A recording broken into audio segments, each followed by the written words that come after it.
Hi hello welcome to wise monkeys media. నేను మీ భార్గవి. ఇంకా చాలా మందికి బ్యాడ్ బ్రీత్ ఇష్యూస్ ఉంటాయి. దుర్వాసన వస్తుంది నోట్లోంచి చాలా మంది ఇన్సెక్యూర్ గా ఫీల్ అవుతుంటారు. సో హాస్పిటల్ ట్రీట్మెంట్స్ అంటే ఇది క్లీన్ చేయడానికి లైక్ హాస్పిటల్ ట్రీట్మెంట్స్ ఎలా ఉంటాయి, లేదు ఇంట్లో కూడా చిన్న చిన్న చిట్కాలతో మనం ఈ బ్యాడ్ బ్రీత్ అనేది. సో చాలా మందికి మీరు అడిగినట్టుగా చాలా మంది అనుకుంటారు బ్యాడ్ బ్రెత్ అనేది ఓరల్ క్యావిటీ నుంచే వస్తుందని. 90% ఆఫ్ పేషెంట్స్ మా దగ్గర వచ్చినప్పుడు సరే నాకు బ్యాడ్ బ్రెత్ వస్తుంది, నా ఓరల్ క్యావిటీ బాగలేదా, లేదంటే మాకు చాలా పుచ్చిపండ్లు ఉన్నాయా అనేది చాలా మంది మాకు అడుగుతూ ఉంటారు అనమాట. సో జనరల్గా మనకు 90% బ్యాడ్ బ్రెత్ అనేది మన గట్ ప్రాబ్లం నుంచి వస్తుంది అనమాట, not from oral cavity. Only 5 to 10% మాత్రమే మనకు బ్యాడ్ బ్రెత్ అనేది ఓరల్ క్యావిటీ నుంచి వస్తుంది.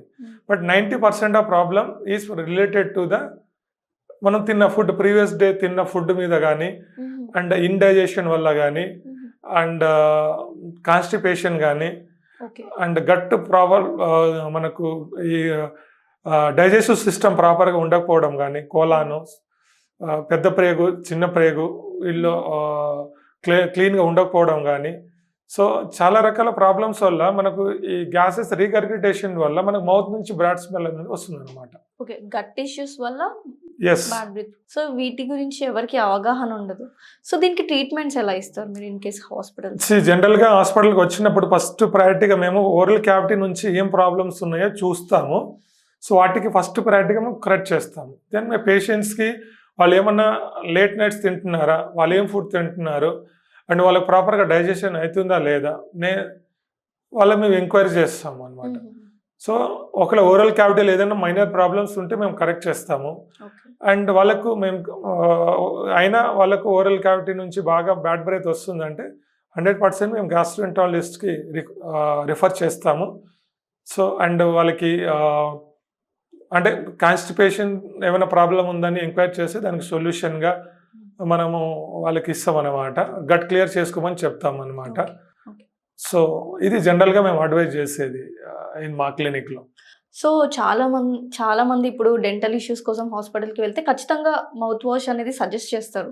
సో మౌత్ వాష్ రెగ్యులర్గా యూజ్ చేయాలా, అంటే డెంటల్ ప్రాబ్లమ్స్ లేకున్నా మౌత్ వాష్ యూజ్ చేయాలా, మౌత్ వాష్ కానీ ప్లాక్స్ కానీ సో ఖచ్చితంగా యూజ్ చేయాలి అని చెప్పి సజెస్ట్ చేస్తూ ఉంటారు.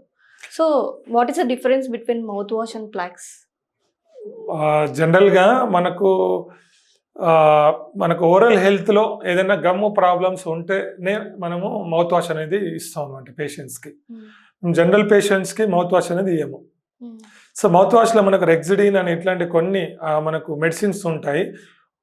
అదేంటంటే మనకు గమ్స్ ప్రాబ్లం ఉన్నప్పుడే మేము అడ్వైజ్ చేస్తాము. జనరల్గా మేము మౌత్ వాష్ రెగ్యులర్ నార్మల్ పేషెంట్స్కి అడ్వైజ్ చేయము.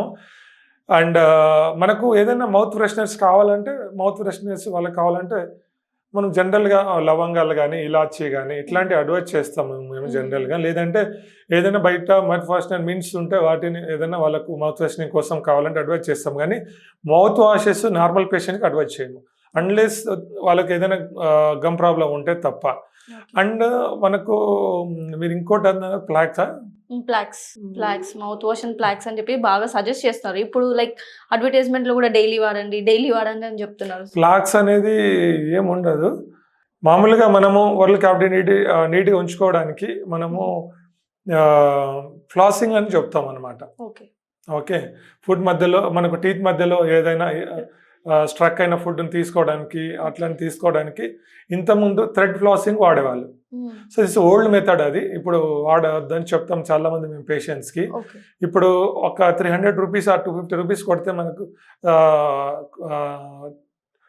250 రూపీస్ ఆ 300 రూపీస్ పెడితే మనకు వాటర్ ఫ్లాసర్ అని వస్తుంది అనమాట.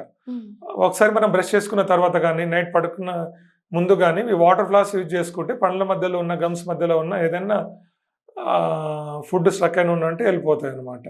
అంతే తప్ప జనరల్గా అయితే మనం వేరే ఏం అడ్వైజ్ చేయము. అయితే ఇప్పుడు పేస్ట్ అంటే ఎలా చూస్ చేసుకోవాలి కరెక్ట్ పేస్ట్ ని? చాలా మందికి డౌట్స్ ఉంటాయి. హాస్పిటల్కి ఆబ్వియస్లీ మీ దగ్గరకు వచ్చినప్పుడు కూడా అడుగుతారు ఎలాంటి పేస్ట్ వాడాలి. ఇప్పుడు మార్కెట్ లో డిఫరెంట్ టైప్స్ ఆఫ్ పేస్ట్ వస్తుంది. సో ఏదైనా సమ్ పర్టికులర్ ఇంగ్రీడియంట్ దాంట్లో ఉండేది యూజ్ చేయాలా? ఈ ఇంగ్రీడియంట్ ఉండే పేస్ట్‌ని యూజ్ చేయండి అని మీరు ఏదైనా సజెషన్ ఇస్తారా? సో, జనరల్‌గా మేము టూత్ పేస్ట్‌లు ఓన్లీ ప్రాబ్లమ్స్‌కి మాత్రమే రాస్తాం. ఓకే.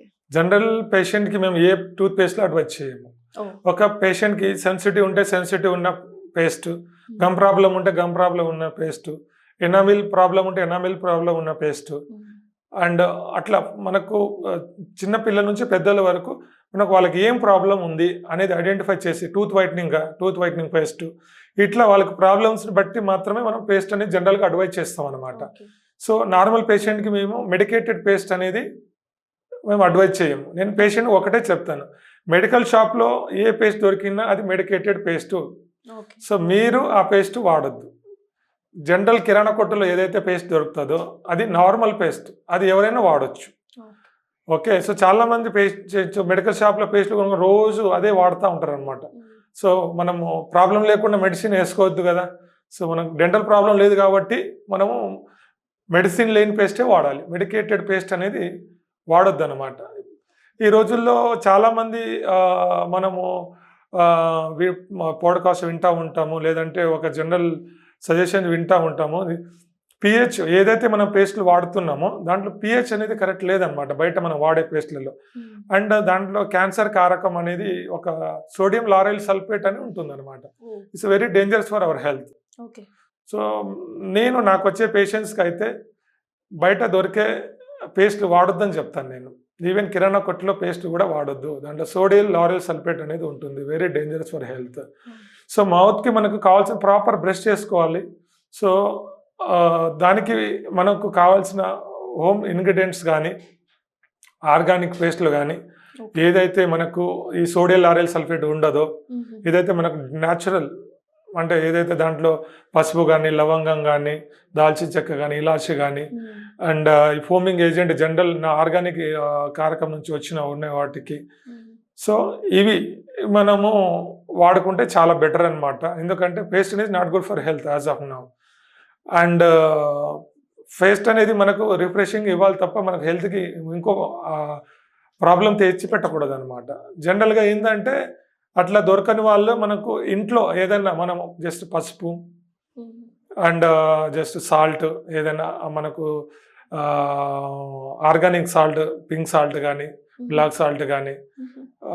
ప్లస్ పసుపు, కొంచెం ఆయిల్, కోకోనట్ ఆయిల్ కానీ సెసమెన్ ఆయిల్ కానీ హుహు. ఇట్లాంటి ఆయిల్ జస్ట్ 1 డ్రాప్ ఆఫ్ కలుపుకొని మీరు బ్రష్ చేసుకోవచ్చు. It's good for health. Okay. లేదంటే త్రిపుల చూర్న్ అని ఉంటుంది. త్రిపుల చూర్న్ మనకు దాంట్లో ఆమ్లా ఉంటుంది, ఓహ్! అవును. కరక ఇవన్నీ ఉంటాయి. దాంట్లో మీరు కొంచెం పసుపు యాడ్ చేసుకొని 1 డ్రాప్ ఆఫ్ ఆయిల్ ఏదైనా యాడ్ చేసుకొని మీరు నార్మల్గా బ్రష్ చేసుకోవచ్చు.